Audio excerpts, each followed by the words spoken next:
தமிழகத்தில் தேசிய ஜனநாயக கூட்டணி அமைந்தவுடன் பாண்டியாறு புன்னம்புழா திட்டம் நிறைவேற்றப்படும் என்று தகவல் ஒலிபரப்புத்துறை இணையமைச்சர் எல் முருகன் தெரிவித்துள்ளார்.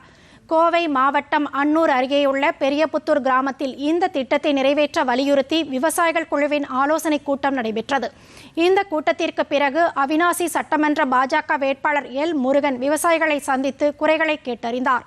பின்னர் செய்தியாளர்களிடம் பேசிய அவர், தமிழக சட்டமன்ற தேர்தலுக்கு பிறகு தேசிய ஜனநாயக கூட்டணி ஆட்சி நிச்சயம் மலரும் என்றார்.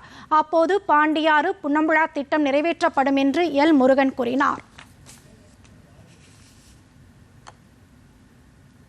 இன்றைக்கு அவர்களுடைய முக்கியமான கோரிக்கை நம்மளுடைய பாண்டியாறு, இந்த பாண்டியாறு புன்னம்புழா ஆறு இதை பில்லூர் வழியாக பவானி ஆற்றில் சேர்த்த வேண்டும். இது 1965லேயே இந்த திட்டமானது நிறைவேற்றப்பட்டிருக்கிறது. அந்த திட்டமானது ஒப்பந்தம் கையெழுத்தாக இருக்கிறது. அந்த ஒப்பந்தமான கையெழுத்தை பல்வேறு காரணங்களாக அதை முன்னெடுத்து செல்ல முடியவில்லை. இதனுடைய அவசியம் இப்போ ஏற்பட்டிருக்கிறது. ஏன்னா பவானி ஆறு தான் இந்த பகுதிக்கு ஜீவாதாரம். அந்த பவானி ஆறை காக்க வேண்டும். பவானி ஆறை காக்கணும்னா அங்கே வீணாக கடலில் போகிற தண்ணியை இந்த பகுதியில் கொண்டு சேர்த்த வேண்டும். விவசாயத்தை பாதுகாக்க வேண்டும்.